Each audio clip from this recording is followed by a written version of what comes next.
मेरा लड़का है, इसने सुसाइड कर लिया, तो फिर तुम क्या इसका आउटकम निकाल सकते हो। केसेस आते हैं इस तरीके के कि जैसे कि मर्डर हो गया है, तुम्हारे पास फोन वहां पड़ा मिला है किसी का, उसके अंदर से क्या निकाल सकते हो। जो तुम पावर उस टाइम पे फील करते हो as third year college student की पुलिस वालों के साथ रेड पे जा रहे हो, वो मेरे बहुत काम आए जब उन्हें मेरी जरूरत थी। उन्हें लिटरल एक साइबर एक्सपर्ट की जरूरत थी। Does food really give you freedom of speech? कल को कुछ भी होता है वहाँ पे, क्राइम इन्वेस्टिगेशन ऑफिसर वो सीधा हुड के पास जाएगा, ये आईडी है और मुझे इसका आईपी दिखा दीजिए। हुड वाले एक सेकंड नहीं लगाएंगे उसकी आईपी देने में। कोई एक एम्प्लॉय था, एम्प्लॉय ने यूएसबी लगाई, यूएसबी से उसके सिस्टम की सारी फाइल लॉक हो गई। नॉर्मल बंदे को कभी एक्सेस नहीं मिल पाएगा एक back of system of ITM. कैसे पैसे डाले जाते हैं, कैसे जितनी भी चीज़ें तुम सोच सकते हो जिसमें कुछ डिजिटल कनेक्शन है, उसकी तुम फॉरेंसिक्स कर सकते हो। 100 लोगों को जानता हूँ जो कि गवर्नमेंट के साथ रह के पैसा कमा रहे हैं दिखाने के लिए। तो साइबर सिक्योरिटी में आपको इंटरेस्ट कब से आया? साइबर सिक्योरिटी में मेरे को इंटरेस्ट आया जब मैं लगभग स्कूल में था। तब से ही मेरे दोस्तों ने मेरे को जैसे दिखाते थे आपस में, लगभग एट्थ से लेकर 10th तक का वो एज था जब स्टार्टिंग में पहली बार एंड्रॉइड फोन हाथ में लिया था। और तब इंटरेस्ट आता था कि इसको कैसे इसके अंदर और चीजें कर सकते हैं लोग। नए नए गेम रूट करके और फिर इसको हैक करके लाते थे। सबवे सर्फर है उसमें, बहुत सारे मिलियन जेम्स आ गए। तो लक्की पैचर आता था और वो रूटेड डिवाइसेस में चलता था, तो वहां से थोड़ा बहुत आइडिया आना स्टार्ट हुआ कि रूटिंग क्या है, जेल ब्रेक क्या है, इनसे क्या क्या होता है। पोकेमोन गो चलता था, वो भी सिर्फ रूटेड फोनों में। और वो करके फ्लाई जीपीएस करके अमेरिका पहुंच जाओ, अमेरिका के हर पोकेमोन पकड़ लो।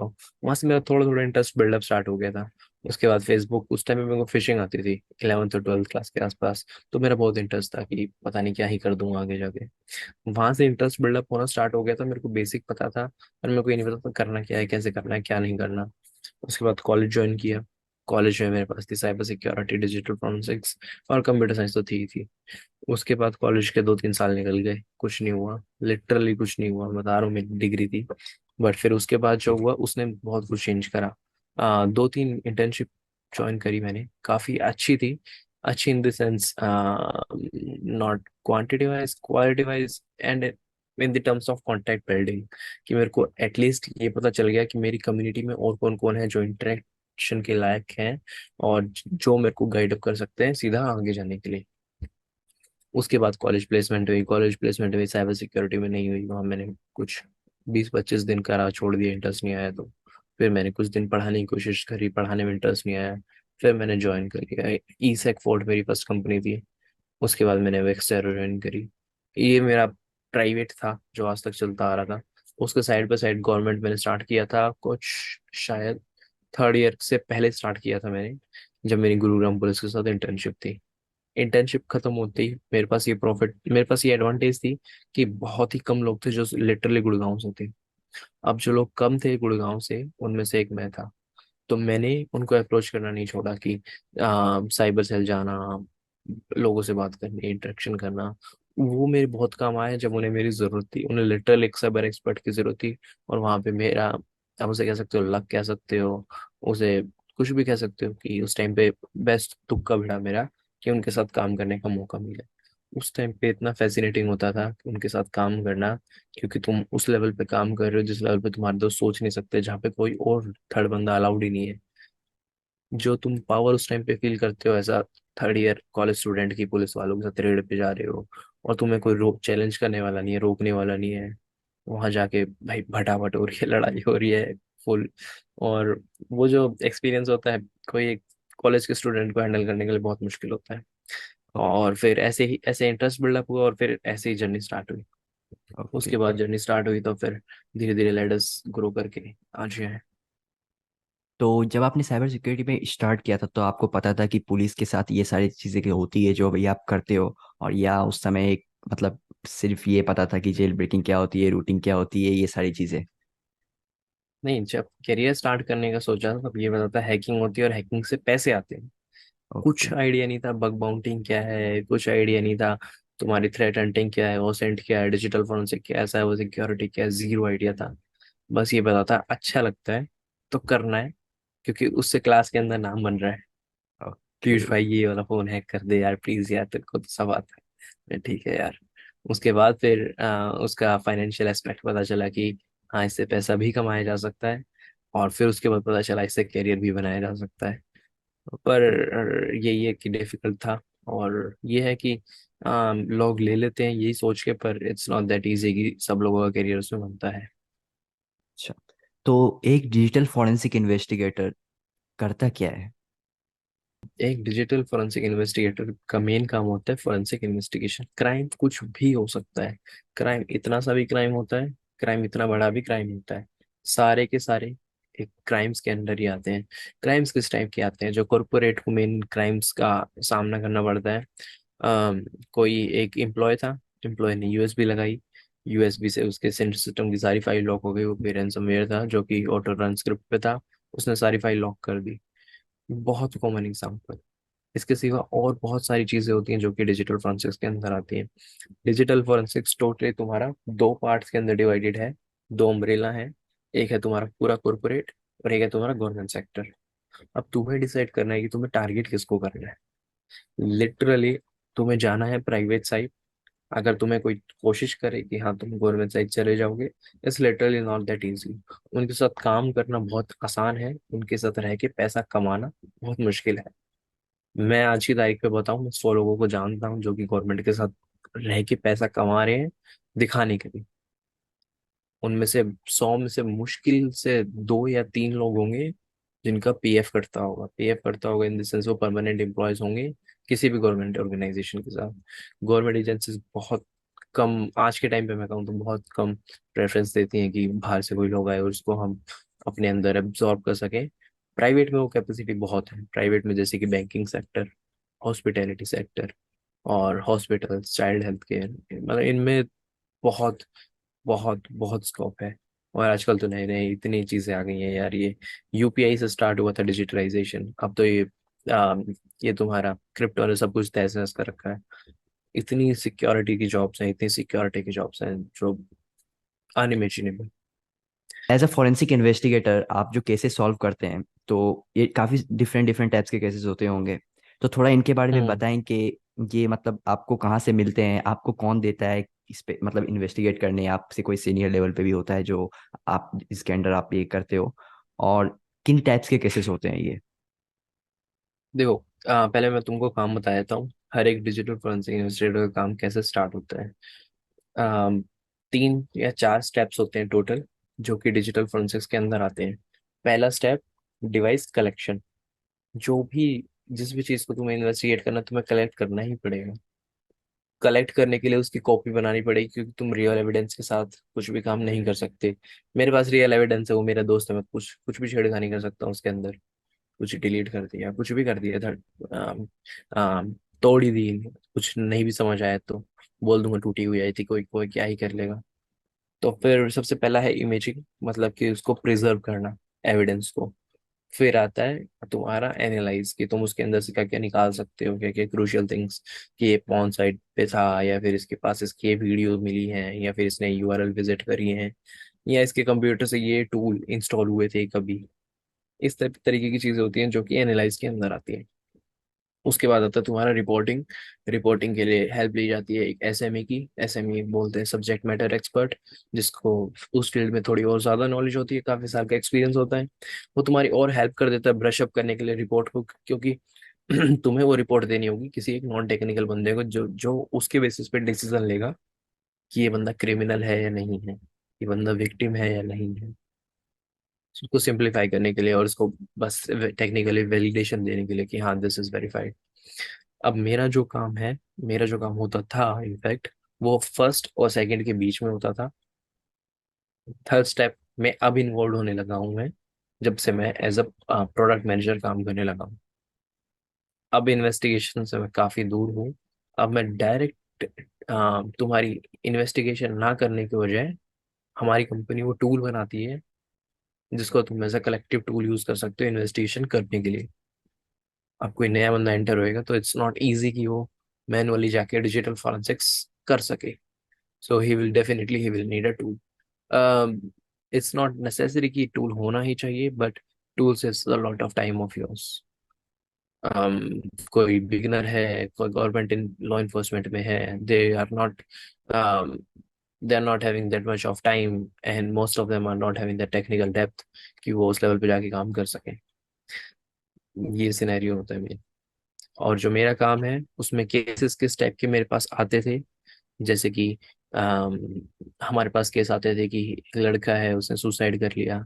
ये साइबर सेल के केस बता रहा हूँ, ये डिजिटल फोरेंसिक से अलग है।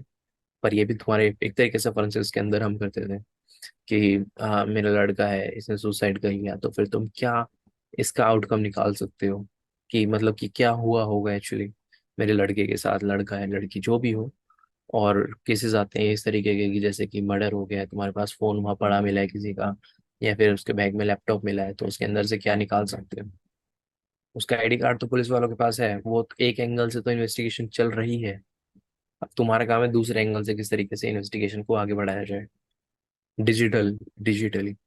और डिजिटल फोरेंसिक्स का काम आता था जब तुम्हारी कोई भी रेड होती थी। रेड में क्या होता है कि बहुत सारे कलेक्टिव सिस्टम होते हैं। मान लो कहीं भी एक ओके की जगह तुम रेड करने गए, वहां पे लगभग 100 सिस्टम हो सकते हैं। 100 सिस्टम में से तुम्हारा काम है कि तुम कौन से सिस्टम को कलेक्ट करोगे। 100 के 100 सिस्टम को तुम नहीं ले जा सकते। कोई इन्वेस्टिगेशन करने बैठेगा 100 सिस्टम पे तो उसको लगभग 2-3 साल लग जाएंगे। तो तुमको उनमें से पहले डिटरमाइन करना पड़ता है कौन से 4 या 5 सिस्टम है जिनके अंदर सबसे जूसी इंफॉर्मेशन है। उस जूसी इंफॉर्मेशन फाइंड आउट करने के लिए तुम्हारे पास उस लेवल की नॉलेज होनी चाहिए कि तुम पता लगा सको कि कौन सा लास्ट फोल्डर ये चला रहा था, या फिर कौन सी लास्ट फाइल ये चला रहा था। उसके बेसिस पे डिसीजन ले पाओ कि हाँ ये सिस्टम इन्वेस्टिगेशन के लिए अच्छा है नहीं है। तो फिर तुम पहले एविडेंस को सेलेक्ट करोगे कि हाँ ये वाला एविडेंस है जो पक्का, जिससे मेरा काम हो ही जाएगा। उसके बाद तुम उसे एक्वायर करोगे। एक्वायर करने का काम हो सकता है तुम्हारा हो, या फिर एक्वायर करने का काम हो सकता है कोई अलग से एक्सपर्ट आए। या फिर कई केसेस में क्या होता है वो पूरे के पूरे सिस्टम को ही उठा ले जाते हैं और सीधा लैब में भेज देते हैं। Lab in this sense, digital forensic expert cyber cell से बहुत कम होते हैं। डिजिटल फोरेंसिक एक्सपर्ट्स का मेन काम होता है तुम्हारा लैब्स में, फॉरेंसिक लैब्स बोलते हैं उन्हें।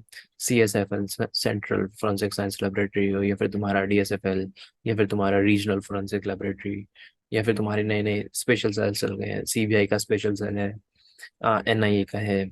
और तुम्हारा मतलब ये जितनी बड़ी बड़ी लॉ इन्फोर्समेंट है सबकी अपने अपने स्पेशल सेल्स है जिनमें डिजिटल फोरेंसिक्स के लोग काम करते हैं। और सेम केस होता है तुम्हारा प्राइवेट में। प्राइवेट जो दूसरा अम्ब्रेला है उसके अंदर बस थोड़ी सी ज्यादा पावर होती है डिजिटल फोरेंसिक एग्जामिनर को, क्योंकि उसमें जो तुम्हारी डिवाइस होती है उस पर करेक्टिव कंट्रोल होता है तुम्हारे ऑर्गेनाइजेशन का। वो जब चाहे तुम्हारे में रिपोर्ट ली कोई भी एजेंट सेंड करके और डेटा पुल कर सकते हैं विदाउट इवन योर कंसेंट। तुम्हें पता भी नहीं चलेगा तुम्हारा डेटा कौन देख रहा है। इन्वेस्टिगेशन के लिए, इन्वेस्टिगेशन उनकी अलग अलग टाइप की इन्वेस्टिगेशन होती है। हो सकता है कोई इंसान काम नहीं कर रहा और उन्हें लग रहा है कि हाँ ये काम नहीं कर रहा, उन्हें निकालना है, तो उसके ऊपर भी इन्वेस्टिगेशन कर सकते हैं। नहीं तो एम्प्लॉय मिसकंडक्ट, किसी ने किसी को कुछ बोल दिया और उनके पास कुछ सबूत नहीं है, तो फिर definitely they can call up for investigation. और इन्वेस्टिगेशन अलग, इन्वेस्टिगेशन हर एक चीज़ की होती है। हमने ATM फोरेंसिक्स कर रखी है, हमने ड्रोन फोरेंसिक्स कर रखी है, हमने IoT फोरेंसिक्स कर रखी है। जितनी भी चीज़ें तुम सोच सकते हो जिसमें कुछ डिजिटल कनेक्शन है उसकी तुम फोरेंसिक्स कर सकते हो। डेफिनेटली कुछ कुछ चीज़ें कभी अलाउड ही नहीं होंगी नॉर्मल बंदे को। जैसे हम ATM खोलते थे, हमारे पास सब कुछ था, एक्सेस था, तो मजा आता था और सीखने को मिलता था बहुत कुछ। नॉर्मल बंदे को कभी एक्सेस नहीं मिल पाएगा एक back of system of ATM। कैसे पैसे डाले जाते हैं, कैसे पैसे निकाले जाते हैं, कौन सा सिस्टम होता है, कहाँ कहाँ क्या क्या लग सकता है, nothing. Moving on from technical, अगर हम बात करें तो लॉयर्स की भी ज़रूरत पड़ती है डिजिटल फॉरेंसिक्स के फील्ड में। तो मैं हम्म। जानना चाहूँगा कि लॉयर्स का क्या काम होता है डिजिटल फॉरेंसिक्स में। लॉयर्स का काम होता है, लॉयर्स वो होते हैं जो केस लड़ते हैं तुम्हारा। डिजिटल फोरेंसिक एग्जामिनर या इन्वेस्टिगेटर के पास कभी भी इतना टाइम नहीं होगा कि वो पूरे केस लड़ सके। केस लड़ने के लिए तुम्हें लॉयर ही चाहिए। अब बस ये है तुम उसे डिजिटल फोरेंसिक बैकग्राउंड का अगर वो है तो वो एक टेक्निकल स्पेशलिटी ऐड कर देता है, वो चीजें समझ पाता है जो तुम बोल रहे हो। नॉर्मल लॉयर और digital lawyer, digital cyber lawyer में यही है, उसे सेक्शंस की ज्यादा नॉलेज होगी, कैसे केस बनाना है उसे पता होगा, कहाँ पे आके क्या चीज गलत प्रूव कर सकते हैं दूसरे वाले की, वो उसे पता होगी। मैं लॉयर हूँ, मेरे को सेक्शंस की थोड़ी बहुत बेसिक नॉलेज है, बट मोस्ट को नहीं होती। उनको ये बस ये पता है कि कोई भी कोई भी एविडेंस को अगर डिजिटली प्रूव करना है तो एक 65B की सर्टिफिकेशन लगती है, नथिंग एल्स। अब अगर मैं टेक्निकली साउंड हूँ, मेरे पास लॉयर की डिग्री है, तो आई कैन वैलिडेट कि सामने वाले ने जो प्रूव करा है उसमें गलतियां हो सकती हैं। अगर मेरे पास आज लॉयर की डिग्री होती मैं केस डेफिनेटली लड़ता कि हाँ सामने वाले के पास ये चैलेंजेस होते हैं या हो सकते थे, या फिर इसने ऐसे फाइंड आउट करने की कोशिश क्यों नहीं करी। तो ये एक बहुत अच्छी अपॉर्चुनिटी एड ऑन कर देता मेरे लिए कि वहां से मैं पैसा कमा सकूं या फिर मैं लॉयर की उसमें जा सकूं। बट दी एस्पेक्ट्स आर बहुत कि यार कि लॉयर में टाइम लगता डेफिनेटली 5 साल 3 साल जो भी जाते मेरे। और उसके बाद उस टाइप के मैं क्या करता उसके बाद की वो भी श्योरिटी नहीं होती। तो फिर बहुत से लोग हैं, मेरे 2 3 दोस्त हैं जिन्होंने डिजिटल फॉरेंसिक्स 4 साल पढ़ने के बाद लॉयर करा है, मतलब LLB करी है, और अब उस लाइन में ही है साइबर लॉ में। तो ओके। फिर मोस्टली क्या होता है, डिजिटल फॉरेंसिक एग्जामिनर पूरा केस बना के देता है लॉयर को, और लॉयर फिर आगे लड़ता है। ओके। तो जैसे जैसे भी टेक्नोलॉजी ग्रो हो रही है, नए नए डिवाइसेस आ रहे हैं और उनके साथ नए नए थ्रेड्स भी आ रहे हैं, तो एज अ फॉरेंसिक इन्वेस्टिगेटर आपको लगता है कि आगे चल के जो आप इन्वेस्टिगेशंस वगैरह करोगे, तो इसमें आपको डिफिकल्टीज हो सकती है, काफ़ी सारी चैलेंजेस फेस करनी होंगे due to this evolving in technology and all this things. Definitely यार, अब टेक्नोलॉजी इतनी बड़ी बड़ी टेक्नोलॉजी आ जाती है कि उनको फिर हमें समझना पड़ता है कि ये टेक्नोलॉजी है क्या। और फिर उस टेक्नोलॉजी को समझने के बाद उसके अंदर घुसना पड़ता है कि इसके अंदर बारीकियां क्या है इस टेक्नोलॉजी की। Just for an example, blockchain आया था, किसी को जीरो नॉलेज थी ब्लॉकचेन क्या है। आजकल इतने ऑटोमेटेड टूल्स है, तुम एक चीज डालो खुद उसके ब्लॉक्स का तुम्हारे तुम्हें रिवर्स ट्री स्ट्रक्चर बना के दे देता है कि इसने इसको पैसे भेजे, इसने इसको पैसे भेजे, इसका अकाउंट यहाँ पे है, उस अकाउंट से उसकी आईडी मंगा के KYC मंगा लो तो काम हो गया। It's not that easy, but हाँ ये होता है। अगर पहले के टाइम पे बात करो, ब्लॉकचेन पे जीरो था, कुछ भी नहीं था। आजकल क्या क्या चैलेंजेस जो मेरे को लगता है आगे जाके बहुत बढ़ जाएंगे। अभी के टाइम पे जैसे बहुत जो चल रहा है वो है ओपन स्पीच। ओपन स्पीच के लोग क्या प्रमोट कर रहे हैं कि सबको बोलने की आज़ादी होनी चाहिए, हम कुछ भी बोल सकते हैं। ये एक तभी पॉसिबल हो पाएगा जब तुम्हारे सर्वर्स डिसेंट्रलाइज्ड हो जाएंगे। अब कोई एक पर्टिकुलर कंपनी कंट्रोल कर रही है जैसे कि ट्विटर, तो ट्विटर के पास पावर है, वो डिलीट कर सकती है। गवर्नमेंट को पता है ट्विटर डिलीट कर सकती है, तो गवर्नमेंट अप्रोच कर सकती है ट्विटर को। अब अगर डिसेंट्रलाइज्ड होगा, सबके पास डिवाइडेड होगा, तो गवर्नमेंट के पास कोई होगा ही नहीं जिसे गवर्नमेंट रीच आउट कर सके। इस तरीके की क्राइम्स आगे जाके बहुत बढ़ेंगी डेफिनेटली फॉर श्योर। एंड उस केस में कॉप अप करना बहुत मुश्किल होगा। ओके। तो आपने भी जिससे फ्रीडम ऑफ स्पीच की बात की, तो मेरे माइंड में एक क्वेश्चन आया। और जैसे भी एक नया एप्लीकेशन आया था जिसके बारे में मैंने देखा था, शार्क टैंक पे भी उसका पिच आया था, उसका नाम हम्म। था हुड। तो वो एप्लीकेशन ये गारंटी करता है कि सारे लोगों को फ्रीडम ऑफ स्पीच है, और ये एक सूडोनोमस ऐप है। तो हमें ये बताएं कि ये सूडोनोमस होता क्या है, और आपको क्या लगता है कि like does hood really give you freedom of speech? Hmm. Yes. तो इसके दो एस्पेक्ट हैं। एक एस्पेक्ट है कि क्या वो एनोनिमस है। तो सो बेसिकली एनोनिमस वो होता है जिसका तुम्हें पता नहीं चल सकता है कौन है मास्क के पीछे या डिवाइस के पीछे। स्यूडोनोमस होता है जिसकी थोड़ी सी इंफॉर्मेशन होती है और थोड़ी सी इंफॉर्मेशन छुपी हुई होती है, जो कि ऑलमोस्ट टू एनोनिमस होता है।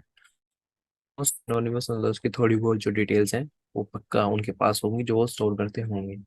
कल को कुछ भी होता है वहाँ पे क्राइम, तो फोरेंसिक इन्वेस्टिगेटर क्या करेगा, फोरेंसिक इन्वेस्टिगेटर या साइबर सेल में जो भी उसका आईओ होगा, आईओ होता है इन्वेस्टिगेशन ऑफिसर, वो सीधा हुड के पास जाएगा, हुड को वो चीज़ दिखाएगा कि ये चीज़ है, ये आईडी है, और मुझे इसका वो दिखा दीजिए, आईपी दिखा दीजिए।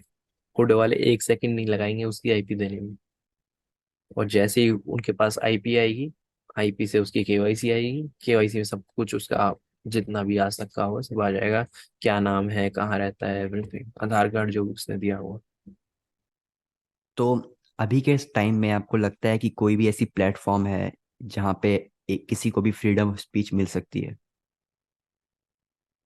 बहुत सारे हैं, मैं यहाँ पे नाम लेना पसंद नहीं करूंगा, बट बहुत सारे हैं, बहुत सारे हैं। ओके। ऑनलाइन ही अवेलेबल हैं, अगर कोई सर्च करना चाहे तो सर्च कर सकता है। तो रिसेंटली जो जैसा कि अभी न्यूज़ में आ रहा है कि TSMC का वर्ल्ड की लार्जेस्ट चिप मेकर कंपनी है, और उस पे रैंसमवेयर अटैक हुआ है जिसके लिए हैकर से डिमांड किए हैं 70 मिलियन यूरोस। और ये पहली बार नहीं है, इससे पहले भी सितंबर में उबर पे हुआ था, काफ़ी सारी लॉगिन क्रेडेंशियल्स स्टोलन हुई थी।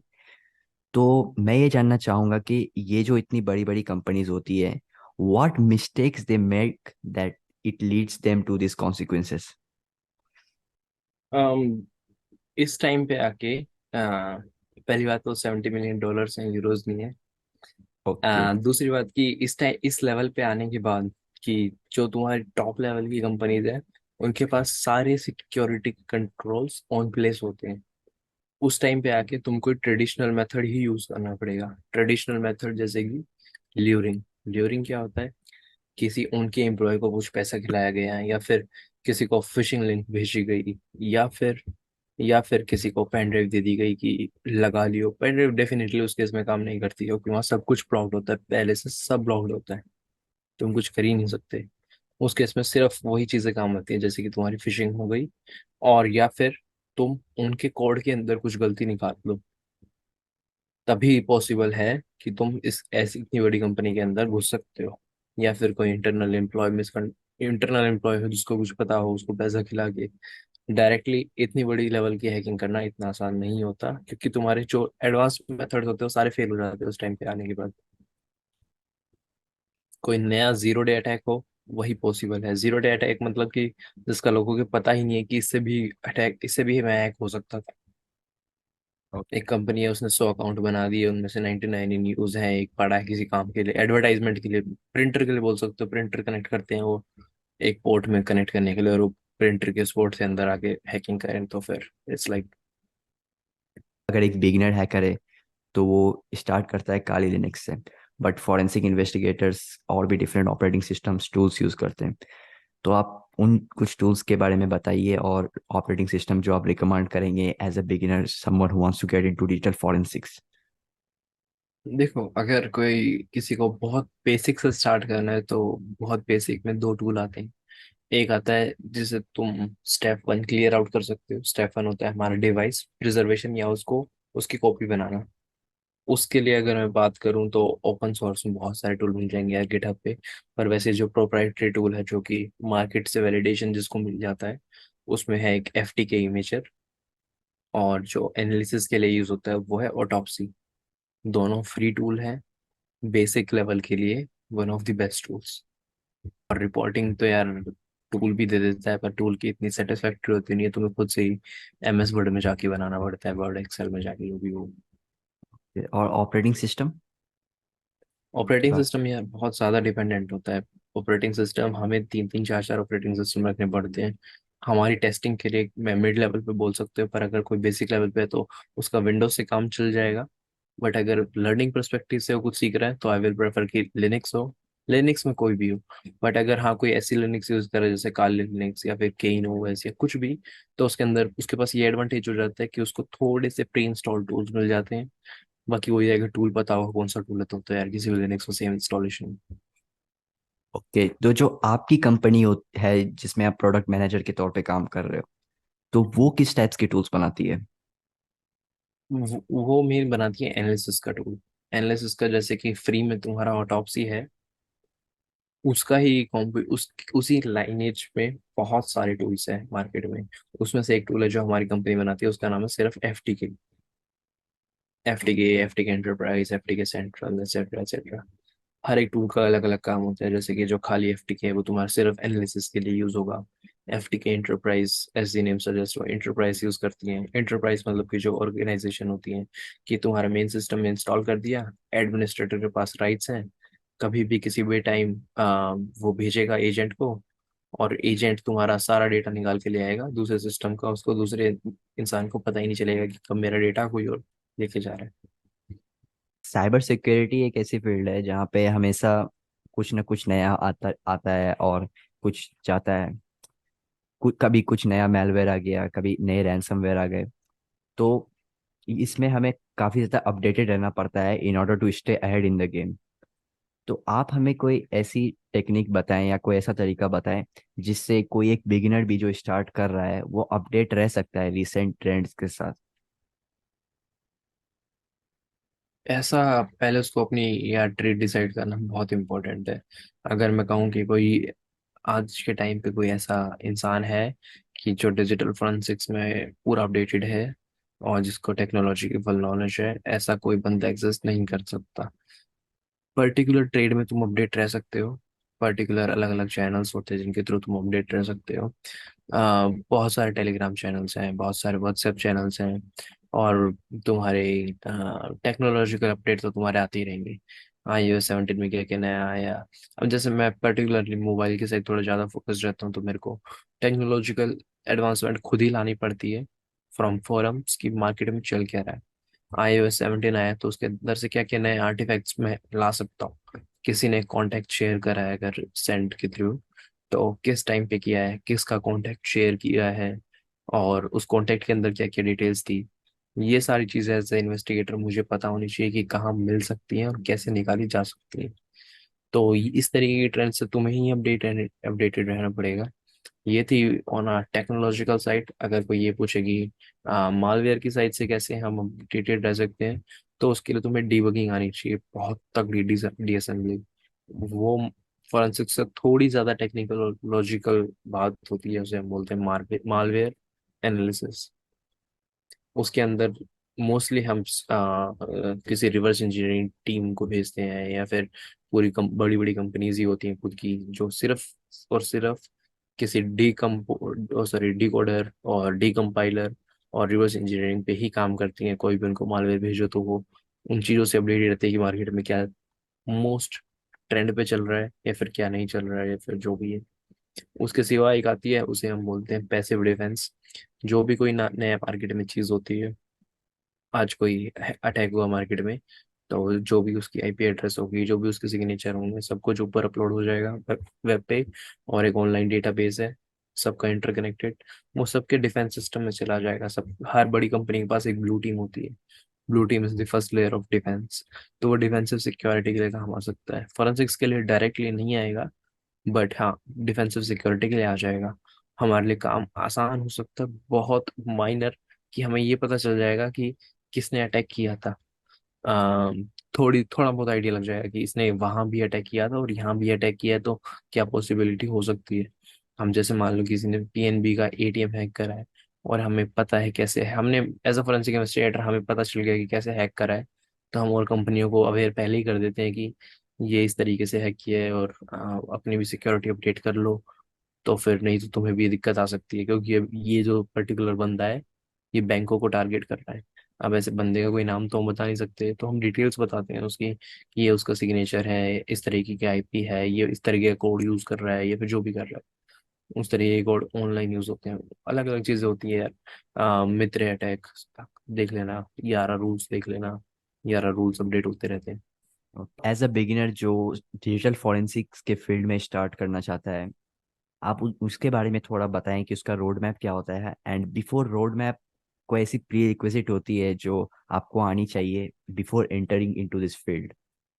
या डिजिटल फॉरेंसिक्स में ना, मेन क्या होता है, इंसान आजकल ज्यादा लोग डिजिटल फॉरेंसिक्स में एंटर नहीं होना चाहते हैं।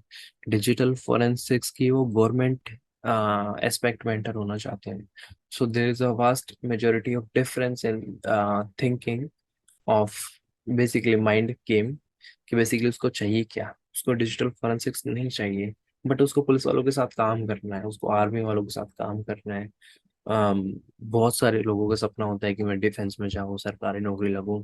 तो साइबर सिक्योरिटी डिजिटल फॉरेंसिक्स में दूसरा मेथड लग सकता है कि हाँ, सीधा मैं पेपर दे के एंटर नहीं हो पाया, तो मैं इसके थ्रू एंटर हो जाऊं किसी तरीके से, बस मैं सरकारी में लग जाऊं, या जो भी लग जाऊं सरकार के साथ।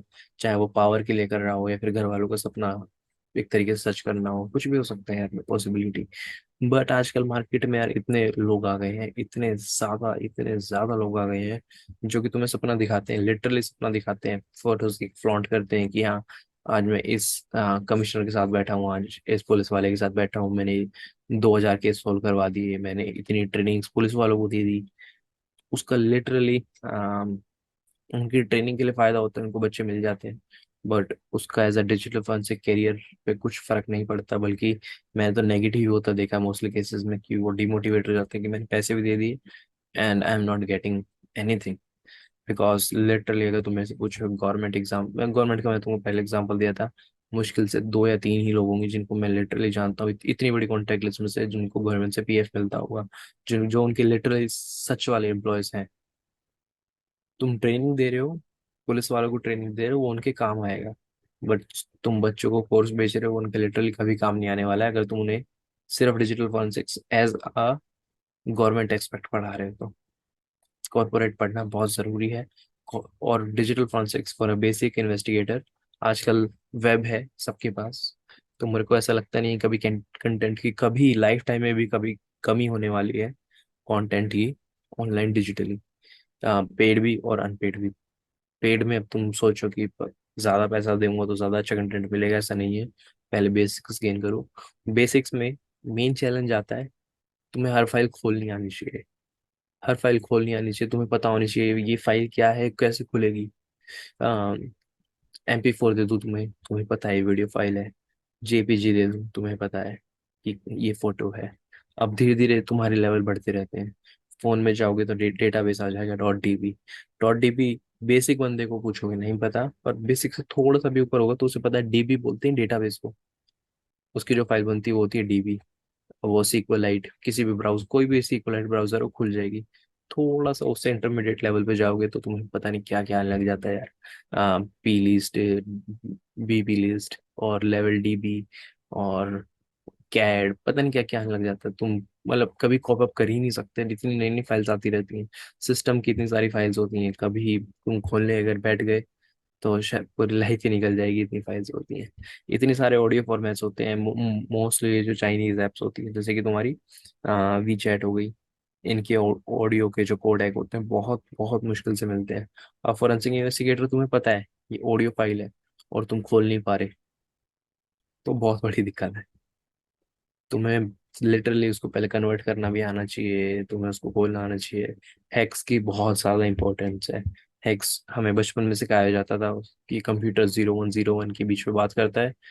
तो वो बस हमने किताबों में ही पढ़ा है। आज तक लिटरली बहुत कम बंदे होंगे जिन्होंने देखा है कि एक फाइल असलियत में कैसी दिखती है बैकग्राउंड में। क्योंकि हमें तो नहीं दिख रही 01 में क्या कैसी दिखती होगी। 0 और 1 में पहले दिखती थी, अब वो हैक्स फॉर्मेट में चेंज हो गई है। अब वो चलती है 0 1 2 3 4 5 6 7 8 9 ABCDEF। इन कैरेक्टर्स के बीच में एक फाइल बनी हुई होती है। तो वहां से हमें मेन इन्वेस्टिगेशन स्टार्ट हम कर सकते हैं कि हेक्स एडिटर, और या फिर हेक्स व्यूअर बोल लो, हेक्स व्यूअर ही बोल लो तो वो ज्यादा बेटर रहेगा।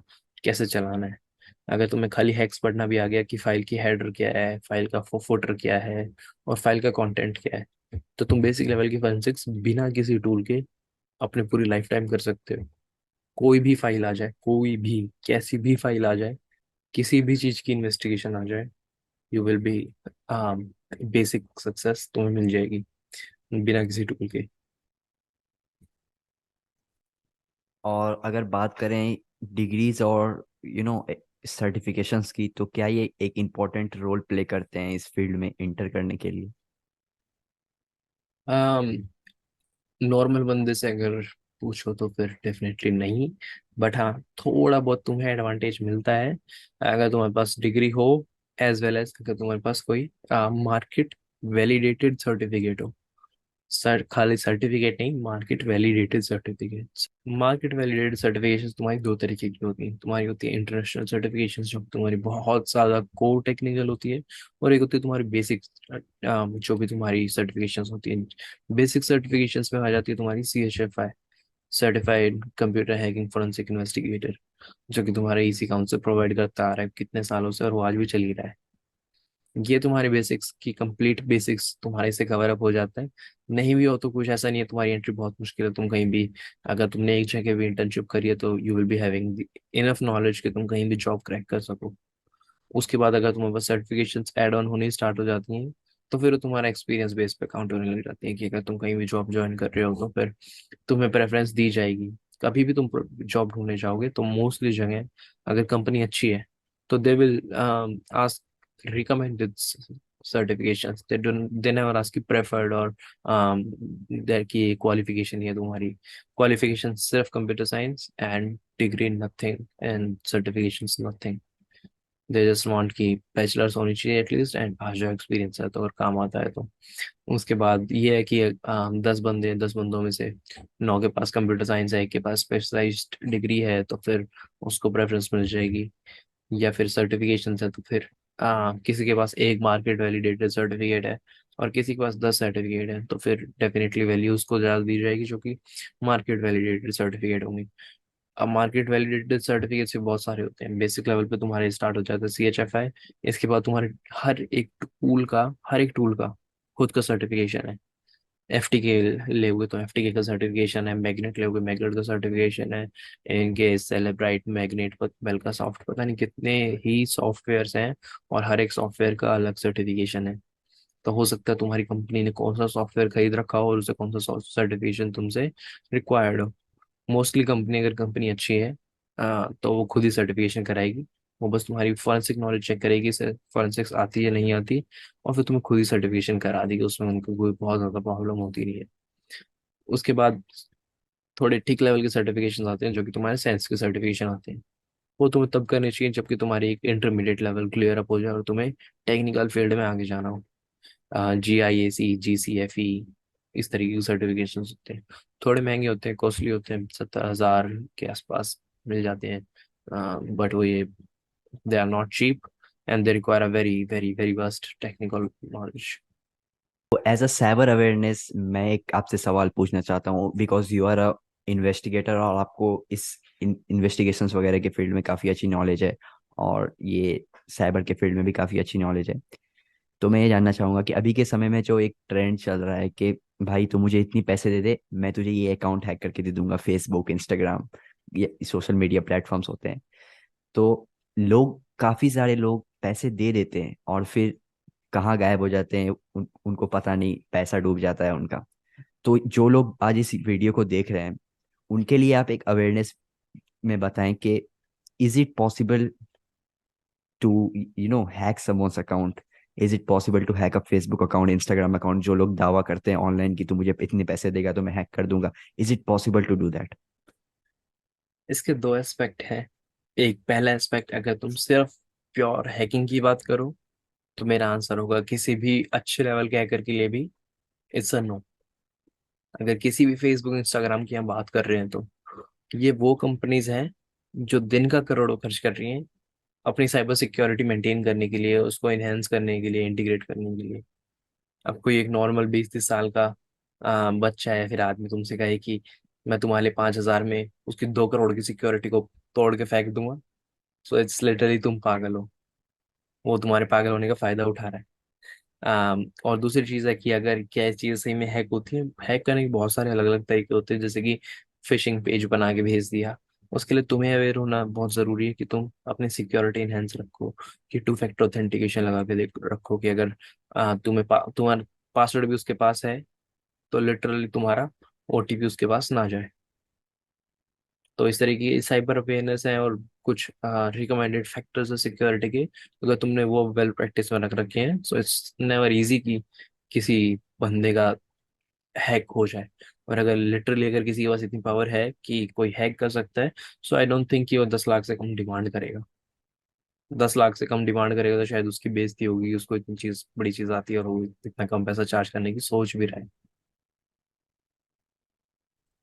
Okay, so thank you so much. आज आपने हमारे पॉडकास्ट पे काफ़ी कुछ शेयर किया, और हमारे जितने भी ऑडियंस हो गए उन्हें काफ़ी कुछ सीखने को मिलेगा, बिकॉज काफ़ी सारे इन्फॉर्मेशन थे जो आपने हमें बताए। And thank you so much for coming to our podcast, for your valuable time, and we hope to see you again on this podcast.